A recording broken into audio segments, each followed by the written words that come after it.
You might think fatigue would lead to sleeping too much, but that couldn't be less true. In fact, fatigue is exactly what leads to the inability to get quality sleep. In my clinical experience, adrenal gland exhaustion is the most common culprit behind insomnia. And one of the telltale signs of adrenal burnout is trouble sleeping, particularly waking up around 3 a.m. every night. Why? To answer that question, let's talk about what adrenal fatigue is and what it means for your body.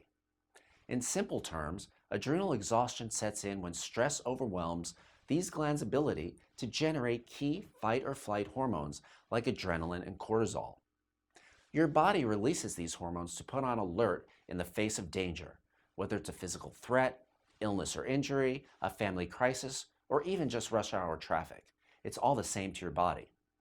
When your adrenal glands are working properly, they stop releasing these hormones shortly after the perceived danger has passed.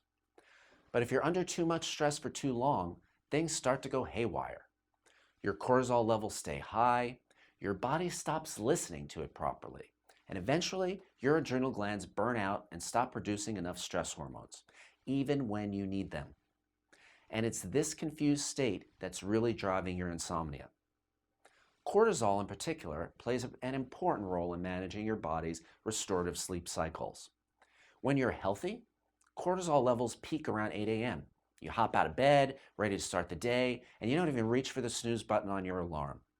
On the other hand, cortisol levels should be at their lowest between midnight and 4 a.m. when most people are sleeping soundly. If your cortisol levels are high when they shouldn't be, you'll be too wide awake to sleep. But cortisol also plays a role in blood sugar regulation. And if it dips too low, it could take your glucose levels with it. This floods your body with adrenaline, and it wakes you up in a wired, desperate search for emergency fuel, usually in the form of carbs or sugar, right around 3 a.m.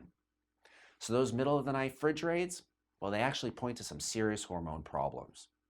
Fix the imbalances, and you won't be waking up starving in the middle of the night anymore.